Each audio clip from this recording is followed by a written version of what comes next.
Selamat pagi Bapak Ibu Saudara yang dikasihi Tuhan Yesus. Kembali pagi hari ini dengan hati yang baru, dengan sukacita kasih yang Tuhan sudah berikan. Biar pagi hari ini kita boleh mengawali hari ini dengan rasa syukur kita kepada Tuhan Yesus. Pagi hari ini saya ingin menyampaikan sesuatu yang saya dapat, berkat yang saya dapat. Kalau mungkin beberapa hari-hari ini kita dengar, kalau mungkin tahun depan, tahun 2023 adanya resesi atau mungkin bahkan pernyataan dari Pak Presiden kita mengatakan bahwa dunia akan gelap. Nah, ini sudah mulai masuk bulan November dan untuk mengakhiri penghujung tahun 2022 tinggal dalam hitungan 1-2 bulan ini. Dan mungkin banyak orang-orang yang merasa khawatir, merasa takut, dan apa yang harus kita lakukan, apa yang harus kita lakukan untuk menghadapi tahun depan ini. Tetapi satu hal, saya mendapat berkat dari ada satu kisah di Alkitab yang mungkin Bapak Ibu Saudara tidak asing dengan kisah ini, tentang kisah ini yang mari kita buka di 1 Raja-Raja pasal yang ke-17. Kalau situ perikopnya tuh Elia di tepi Sungai Kerit. Elia di tepi Sungai Kerit.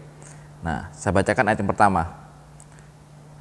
1 Raja-Raja 17 ayat yang pertama. Lalu berkatalah Elia orang Tisbe dari Tisbe Gilead kepada Ahab, demi Tuhan yang hidup, Allah Israel yang kulayani, sesungguhnya tidak akan ada embun atau hujan pada tahun-tahun ini kecuali kalau kukatakan. Nah, di sini dikatakan bahwa Nabi Elia menghadap kepada Raja Ahab bahwa Israel akan terjadi kekeringan. Ini karena Raja Ahab tidak menyembah Tuhan, tapi menyembah Baal. Ini konsekuensinya dari hukuman yang diterima oleh bangsa Israel pada saat itu. Sehingga melalui Nabi Elia bahwa kerajaan Israel dihukum kekeringan pada saat itu. Nah, akhirnya konsekuensinya pun ya Elia pun ya juga salah satu rakyat dari Israel ya pastinya akan mengalami yang namanya kekeringan, meskipun Elia di situ dikatakan seorang nabi dan harus menyampaikan pesan ini kepada Raja Ahab bahwa akan ada kekeringan, dikatakan di situ.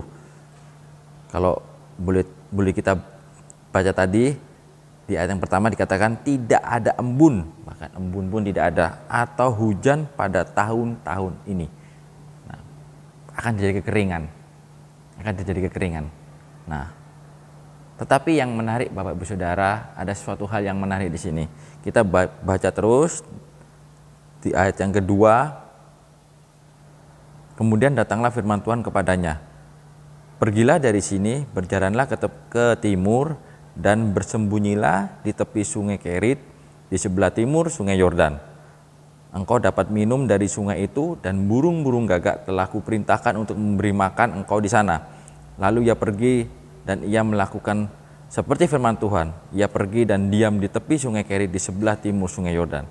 Pada waktu pagi dan petang burung-burung gagak membawa roti dan daging kepadanya, dan ia minum dari sungai itu. Tadi saya bacakan dari ayat kedua sampai ke ayat yang ke-6.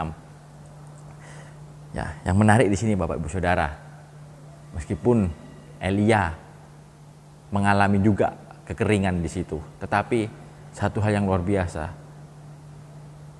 Tuhan pelihara Elia. Di situ dikatakan di ayat yang ketiga, pergilah dari sini, berjalanlah ke timur dan bersembunyilah di tepi Sungai Kerit di sebelah timur Sungai Yordan. Nah, di ayat keempat, engkau dapat minum dari sungai itu, dan burung-burung gagak telah kuperintahkan untuk memberi makan engkau di sana. Ini yang menarik Bapak Ibu Saudara. Meskipun dalam keadaan kekeringan di situ, Tuhan memberi sesuatu hal yang harus dikerjakan oleh Elia. Tuhan suruh Elia pergi berjalan ke timur dan bersembunyilah di tepi sungai Kerit di sebelah timur sungai Yordan. Nah, yang menarik di sini adalah Bapak Ibu Saudara, ketaatan dari seorang Elia. Ketaatan dari seorang Elia. Di sini dikatakan si Elia suruh pergi ke sungai Kerit. Padahal di situ dikatakan ada sungai lainnya, ada sungai Yordan di situ.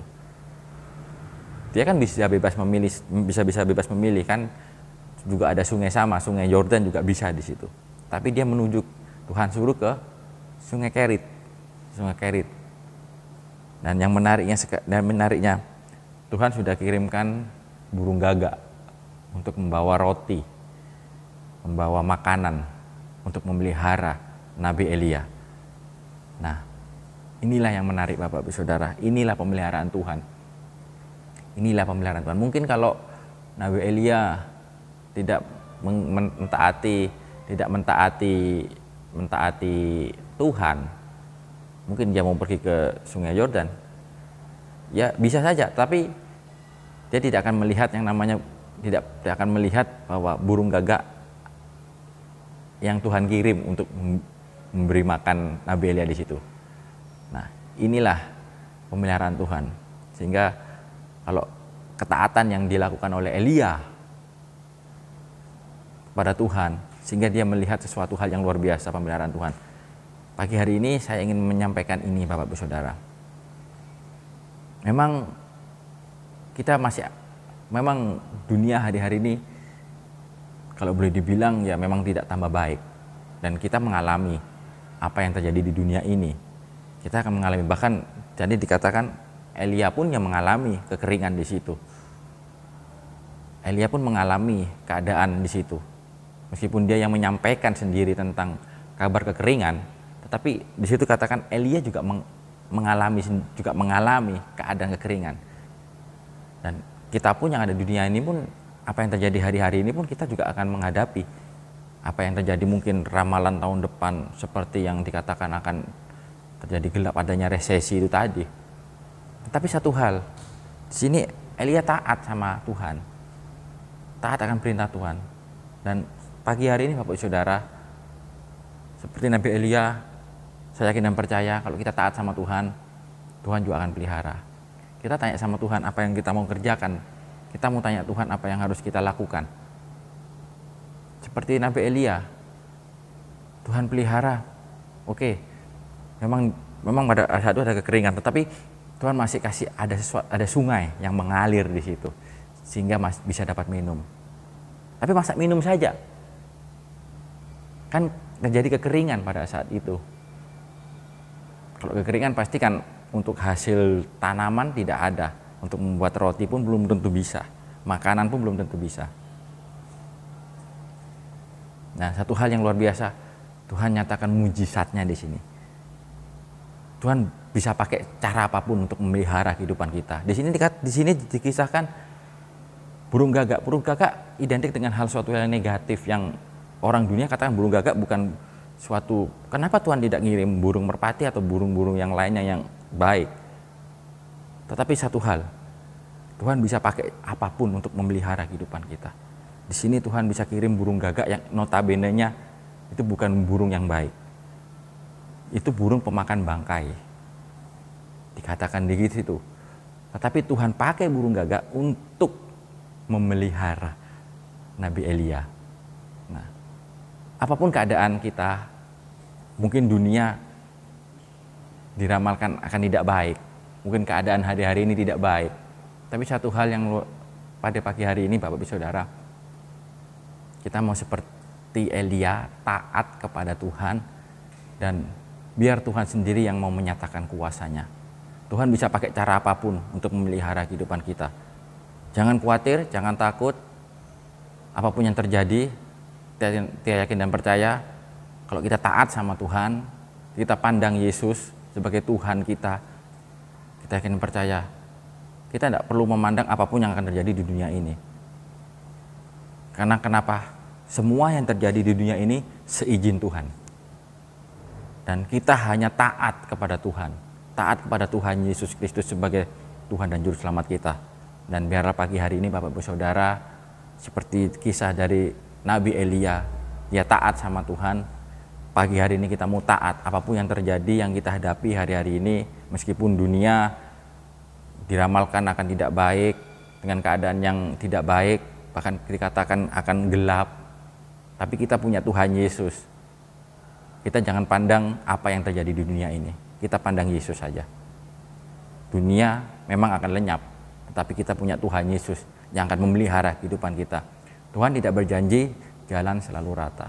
Tuhan tidak berjanji langit akan selalu biru, tetapi Tuhan akan berjanji selalu menyertai dan memelihara kehidupan kita. Meskipun keadaan dunia tidak baik, tetapi Tuhan akan pelihara. Itu janjinya Tuhan. Di sini kisah Elia sangat nyata. Meskipun kekeringan yang dialami, tetapi Tuhan pelihara. Dengan caranya Tuhan yang luar biasa. Selamat pagi, biar pagi hari ini kita boleh menikmati berkat-berkat Tuhan.